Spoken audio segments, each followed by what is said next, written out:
أعوذ بالله من الشيطان الرجيم بسم الله الرحمن الرحيم إذ جاءتهم الرسل من بين أيديهم যখন তাদের নিকট রাসূলগণ এসেছিল তাদের সামনে ও পিছন থেকে মিন বাইনা আইদিহিম ওয়া মিন খালফিহিম আল্লাহ তা'বুদু ইল্লাল্লাহ, তোমরা আল্লাহ ছাড়া কারো দাসত্ব করো না। ক্বালু লাউ শাআ রাব্বুনা লাআনজালা মালাইকাতান ফাইন্না বিমা উরসিলতুম বিহি কাফিরুন। তখন তারা বলেছিল, আমাদের প্রতিপালকের এরূপ ইচ্ছা হলে তিনি অবশ্যই ফেরেশতা প্রেরণ করতেন, অতএব তোমরা যা সহ প্রেরিত হয়েছ নিশ্চয় আমরা তা অস্বীকার করি। ফাআম্মা আদুন ফাস্তাকবারু ফিল আরদি বিগাইরিল হাক্কি ওয়া ক্বালু মান আশাদ্দু মিন্না কুওয়া। আদ সম্প্রদায়ের লোকেরা পৃথিবীতে অন্যায়ভাবে দম্ভ করত এবং বলতো, আমাদের চেয়ে শক্তিশালী কে আছে? আলাম ইয়ারাউ আন্নাল্লাহাল্লাযী খালাকাহুম ওয়া আশাদ্দু মিনহুম কুওয়া। তারা কি তবে লক্ষ্য করেনি যে আল্লাহ তাদেরকে সৃষ্টি করেছেন তিনি তাদের চেয়ে শক্তিশালী? ওয়া কানু বিআয়াতিনা ইয়াজহাদুন, বস্তুত তারা আমাদের নিদর্শনাবলীকে অস্বীকার করত। ফারসালনা আলাইহিম রিহান সারসারান ফি আইয়াম, অতঃপর আমরা তাদেরকে দুনিয়ার জীবনে লাঞ্ছনাদায়ক শাস্তি আস্বাদন করানোর জন্য তাদের বিরুদ্ধে অশুভ দিনে ঝড় বাতাস প্রেরণ করেছিলাম। নাহিসাতিল্লি নুযিকাহুম আযাবাল খিজি ফিল হায়াতিদ দুনিয়া ওয়াল আযাবুল আখিরাতি আখযা ওয়া হুম লা ইউনসারুন। আর আখিরাতের শাস্তি অবশ্যই অধিকতর লাঞ্ছনাদায়ক এবং তাদেরকে সাহায্য করা হবে না। ওয়া আম্মা সামুদ ফাহাদাইনাহুম ফাস্তাহাব্বুল আমা আলাল হুদা ফাআখাযাতহুম সায়কাতুল আযাবিল হুন বিমা কানু ইয়াকসিবুন। আর সামুদ সম্প্রদায়কে আমরা পথ নির্দেশ করেছিলাম, কিন্তু তারা সঠিক পথের পরিবর্তে অন্ধত্বকে পছন্দ করেছিল। অতঃপর তারা যা অর্জন করত সে কারণে তাদেরকে অপমানজনক শাস্তির বজ্রধ্বনি আঘাত হানল।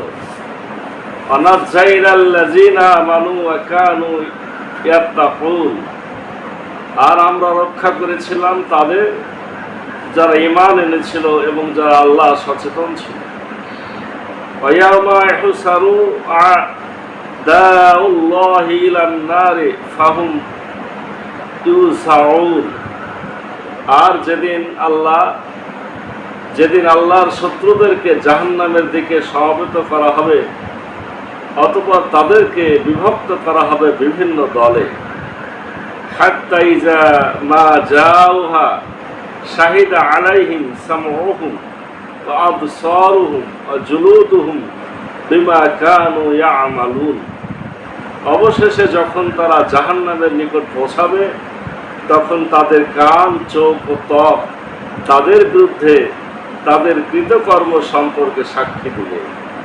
ওয়াকালু লিজুলুদিহিম লিমা শাহিদতুম আলাইনা, আর তারা জাহান্নামীরা তাদের ত্বককে জিজ্ঞাসা করবে, তোমরা আমাদের বিরুদ্ধে সাক্ষ্য দিচ্ছ কেন? ক্বালু আনতাকারাল্লাহুল্লাযী আনতাকা কুল্লা শাইইন ওয়া হুয়া খালাকাকুম আওয়ালা মাররাতিন ওয়া ইলাইহি তুরজাউন। উত্তরে তারা বলবে, আল্লাহ আমাদের বাকশক্তি দিয়েছেন, যিনি সমস্ত কিছুকে বাকশক্তি দিয়েছেন এবং তিনি তোমাদের সৃষ্টি করেছেন প্রথমবার এবং তারই নিকটে তোমাদের প্রত্যাবর্তিত হতে হবে। আমরা সূরা হামিম আস-সাজদা আজকে 14 থেকে 21 নম্বর আয়াত তেলাওয়াত করলাম, সহজ অর্থ বলার চেষ্টা করলাম। রব্বুল আলামিন যুগে যুগে যারা নবী রাসূলের বিরোধিতা করেছে, আল্লাহর বাণীকে অস্বীকার করেছে, তাদের যে ভয়ঙ্কর পরিণতি হয়েছে সেটা বলেছেন। সেই সাথে কয়েকটা আয়াতে তাদের যুক্তিগুলা, কি কারণে তারা কি কথা বলে তারা নবী রাসূলদেরকে অস্বীকার করেছিল সেই কথাটা বলেছে। প্রথমে রব্বুল আলামিন বলছেন, যখন তাদের নিকট রাসূলগণ তাদের সামনে ও পিছনে এ কথা বলতো যে তোমরা আল্লাহ ছাড়া কারো দাসত্ব করো না, অর্থাৎ নবী রাসূলগণ তাদের সামনেও বলতো, পিছনেও বলতো।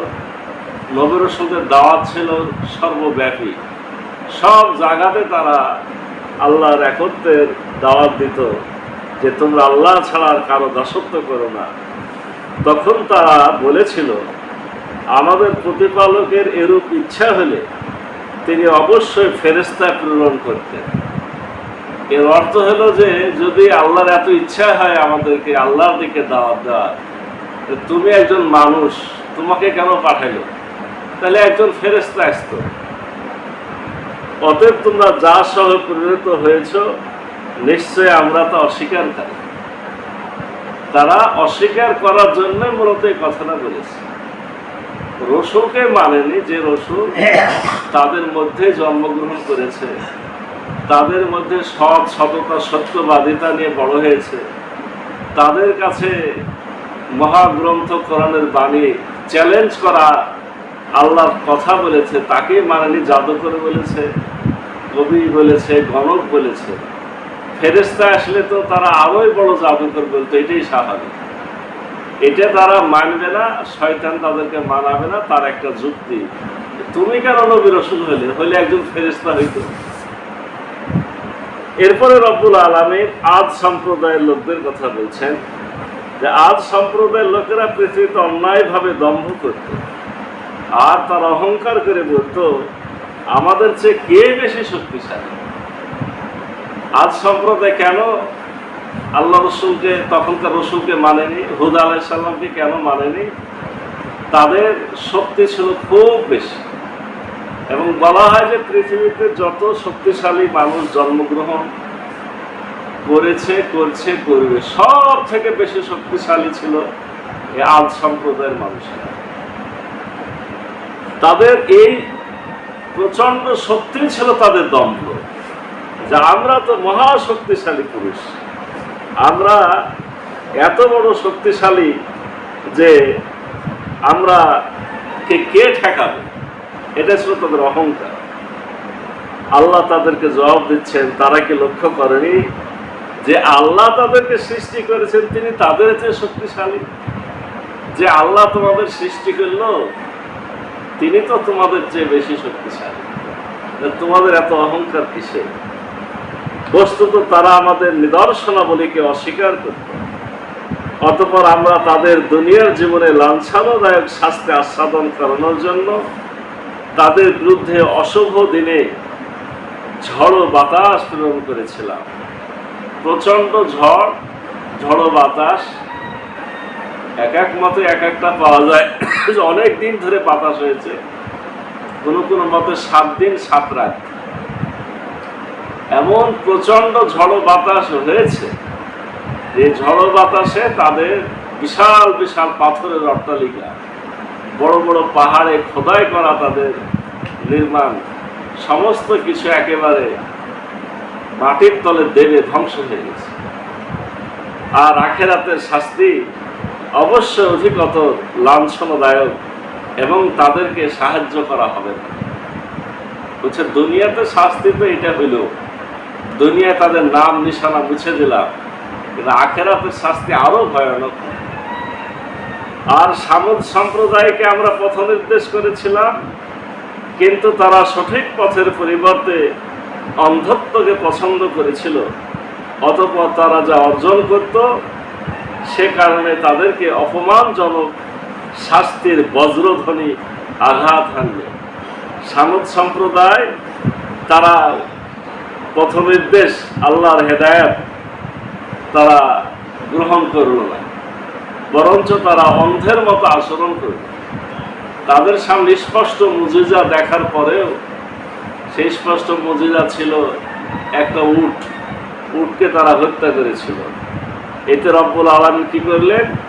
তাদের জন্য অপমানজনক শাস্তির বজ্রধ্বনি, মানে একটা প্রচন্ড শব্দ, এক প্রচন্ড শব্দ বলা হয় যে জিবরিল আমিনকে আল্লাহ রাব্বুল আলামিন বলেছিলেন যে তুমি তাদেরকে একটা ধমক দাও। একটা শব্দে তারা সবাই উপর হয়ে পড়ে মারা গেছিল। আর আমরা রক্ষা করেছিলাম তাদের যারা ঈমান এনেছিল এবং যারা আল্লাহ সচেতন ছিল। যুগে যুগে যতই আযাব গজব আসুক না কেন, ওই সমাজের যে নবী বা রাসূল ছিলেন তার প্রতি যারা ঈমান এনেছিলেন সে কয়েকজনকে কিন্তু সবসময় আল্লাহ রক্ষা করেছে। আর যেদিন আল্লাহর শত্রুদেরকে জাহান্নামের দিকে সমবেত করা হবে অথবা তাদেরকে বিভক্ত করা হবে বিভিন্ন দলে, আপনি বিভিন্ন দলের চিন্তা করেন সেটা সমস্যা নাই, তবে কমপক্ষে তো 7টা জাহান্নামে যাওয়ার জন্য 7টা ভাগ তো হবে। এইভাবে বিভিন্ন পাপ অনুযায়ী, পাপের মাত্রা অনুযায়ী এক একজন এক এক জাহান্নামের জন্য নির্ধারিত হবে এবং এভাবে 7 জাহান্নামে যাওয়ার জন্য কমপক্ষে 7টা ভাগ করে তাদেরকে জাহান্নামে নিক্ষেপ করা হবে। অবশেষে যখন তারা জাহান্নামের নিকটে পৌঁছাবে তখন তাদের কান, চোখ, ত্বক তাদের বিরুদ্ধে তাদের কৃতকর্ম সম্পর্কে সাক্ষ্য দেবে। আমার চামড়া, আমার হাত, আমার পা, এগুলো আমার বিরুদ্ধে সাক্ষী দেবে। আপনার জিহ্বা যখন সাক্ষী দিতে অস্বীকার করবে, কথা বলতে চাবে না, তখন মুখটাকে বন্ধ করে দিয়ে আলিয়াউমা নাখতিমু আলা আফওয়াহিহিম ওয়া তুকাল্লিমুনা আইদিহিম ওয়া তাশহাদু আরজুলুহুম বিমা কানু ইয়াকসিবুন।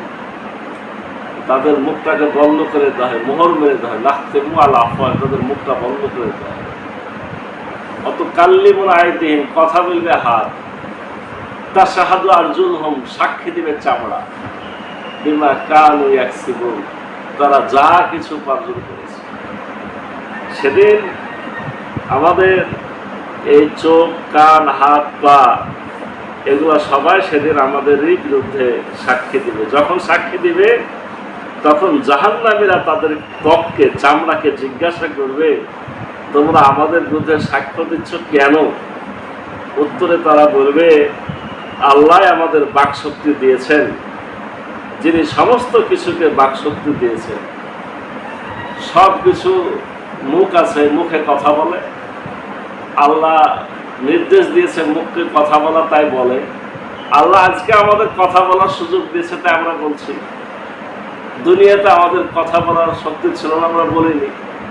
আজকে আল্লাহ বলতে বলেছে, তাই বলছি, কারণ আমরা আল্লাহর নির্দেশেই চলি। যিনি সমস্ত কিছুকে বাকশক্তি দিয়েছেন এবং তিনি তোমাদের সৃষ্টি করেছেন প্রথমবার, এবং তারই নিকট তোমাদের প্রত্যাবর্তিত হতে হবে। তাহলে আমাদের বিরুদ্ধে সাক্ষী আমাদের হাত পা চামড়া যদি দেয়, এখানে শুধু একটা চিন্তা যে সাক্ষী আমার সাথেই লেগে আছে, আমরা কোথায় পালাবো? আমাদের সাক্ষী দেওয়ার জন্য আমাদের হাত পা শরীর আমাদের সাথে সবসময় আছে। এখন আমি যদি কোনো একটা অন্যায় করতে চাই, তাহলে কি আমি আমার হাত পা, চোখ, কান, নাক, মুখ খুলে রেখে অন্যায় করতে পারবো? এগুলা থেকে নিজেকে গোপন করতে পারবো? তাহলে আমাদের বড়াইটা কিসে? আল্লাহকে আল্লাহকে মনে হয় যে কেউ দেখলো না, ভাবতে এরকম আল্লাহ দেখলো। আর আল্লাহ বলছে যে আমি তো দেখছি, সে সাথে তোমার সাথে লেগে থাকা তোমার চামড়া, তোমার শরীর, তোমার হাত পা, এগুলাই তোমার বিরুদ্ধে সেদিন সাক্ষী দেবে। অতএব তোমরা সাবধান, যাবতীয় অন্যায় পাপ থেকে তোমরা সাবধান। আসুন রব্বুল আলামিন আমাদেরকে আদর করে মহব্বত করে আমরা যাতে বেঁচে যাই, এজন্য কোরআনের এই সুন্দর সুন্দর আয়াতগুলো তিনি বলেছেন। আল্লাহ আমাদেরকে এই আয়াতগুলোর আল্লাহকে হেদায়েত গ্রহণের তৌফিক দান করুন সকলকে। আল্লাহ সুবহানাকাল্লাহুম্মা বিহামদিকা আশহাদু আল্লা ইলাহা ইল্লা আনতা আস্তাগফিরুকা ওয়া আতুবু ইলাইক।